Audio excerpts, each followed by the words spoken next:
is making you lonely, you can't always go downtown. When you've got worries, all the noise and the hurry seems to help, I know. Downtown, just listen to the music, not the traffic in the city. Linger on the sidewalk where the neon signs are pretty. How can you lose? The lights are much brighter there. You can't forget all your troubles, forget all your cares. So go downtown. Things will be great when you're downtown. No finer place for sure. Downtown, everything's waiting for you. Downtown, don't hang around and let. Sandy Lee owned 2 boutiques on 2nd Avenue, and next door, Peter Gibson owned Pride and Glory Tattoo. Heartbroken, speechless, pissed, all the above. I mean, to be honest with you. This is what's left of their shattered world, what was and what is now. Livelihoods cruelly destroyed by an unseen enemy. Our livelihoods are gone. We don't think there might not be hope to bring those buildings back. Cameras outside Lee's store captured officers clearing the streets moments before the bombing. I'm going to move my car. Who's going to leave? While they saved countless lives, they couldn't save everything. Anthony Quinn Warner. His neighbors described him as aloof, kept himself, computer expert, always tinkering with things on his property, especially the antenna on his RV. Always putting no trespassing signs out, especially around the RV. The duplex that he lived in, the occupant in the other half had never met him, didn't know his name, had never spoken to him. We expect the classic, well, we just never thought he was capable of something like that. And we heard some of that. So to be a computer expert, he'd actually owned a electronics business back in the late 90s. That business license had been out since 98. He had a deep fear of 5G technology, what it was already doing to spy on Americans, and what it potentially would do. Now, Mayor Cooper of Nashville believes that the ultimate goal was to take down the AT&T building. Now, most people hearing this are said, well, he wasn't all that close. He was in the vicinity, but it wasn't close enough to take it out. But it certainly showed how easily our communications can be disrupted for an extended period of time. Several states, all customers impacted. Things have come out about Mr. Warner very quickly in succession. We know that 2 homes were transferred to Michelle Swing, who lives in Los Angeles. One of the homes, both of these homes were in Tennessee. One of the homes, worth $250,000, was transferred to her last January, not of this year rather, but January of 2019. A quit claim was used to give it to her. She used the same process to give it to another individual, a female, later.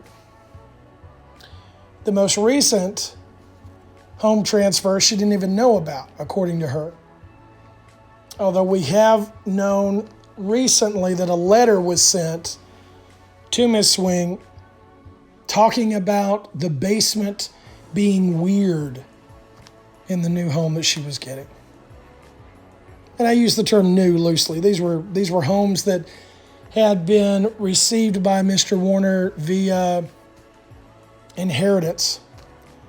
The $250,000 home that he transferred in January of 2019 had been in his father's name. His father passed away in 2011. The other property had been in his brother's name. His brother died of cancer. His mother is actually still alive and tried to stop the transfer of this most recent home and was bringing suit against her son and stopped. Michelle Swing has detailed how she knows the suspect to the FBI, and we assume law enforcement is going to say what that relationship was. They are going to be giving an update soon, possibly even while you're listening to this. A lot has come out. We have a man that in the letter to Miss Swing, he talks about the Christmas holiday and he's going to spend a couple weeks with his dogs in the woods. It would seem he had been planning this for some time. But why? Police sources are on the record, off the record, are finally saying that their belief is that he died in the blast, that it was a suicide bombing. And I would expect that to come out in this briefing that, again, could possibly be happening while you're listening to this video. But I wanted to get you up to date with everything we know so far. Does it all sound right? I don't know. I believe that law enforcement is doing everything that they can to get to the bottom of this. Do we have reason to question things? Of course we do. And we should question things. That's the only way that we can get to the bottom of it. I will tell you that citizen journalists, and I don't count myself among that, don't worry, but actual people holding the police and law enforcement, their feet to the fire, to fully explain things and to get to the bottom of it as quick as possible helps. It really helps in the investigative process. The tips that came in help. More than 1,000 tips at this point have been investigated by the FBI. And things like the letter, the knowledge of the profile, helping to build the behavior profile, that came from eyewitness accounts of Anthony Quinn Warner. So right now we sit back, we watch, and we see what is the case against Mr. Warner. Did he have accomplices? It doesn't sound like he did. It sounded like this was a very lonely individual, possibly a very troubled individual who had planned this for a long time. And this was his stamp on the world.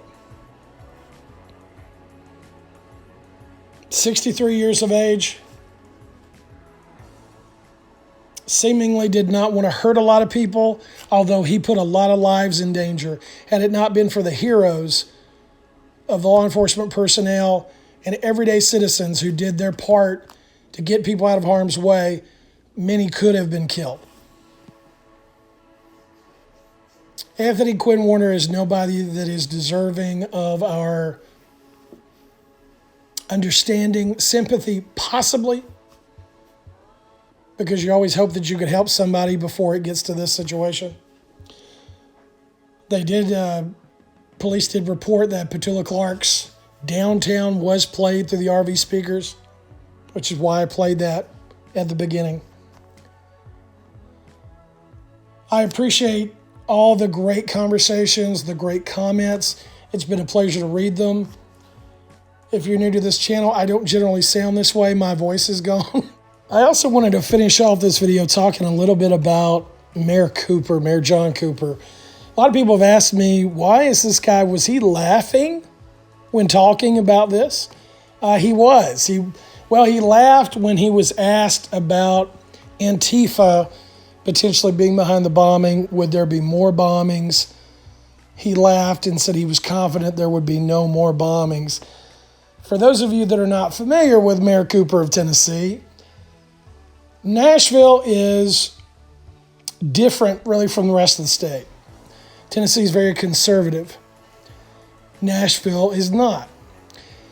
And Mayor Cooper was seen as the best really of what was available. Probably, I guess you would describe him as a centrist. Mayor Cooper has really done a poor job of handling the pandemic, in Nashville. Many businesses have closed that will never come back.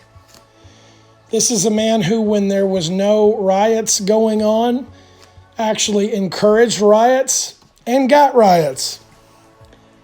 And he got some peaceful protests as well. But he also had very damaging riots too. So a lot of his statements have been extremely odd. I think the governor has done a good job of making sure that this situation was handled correctly. But yeah, Mayor Cooper is a different breed. Thanks for watching, everybody, and be safe.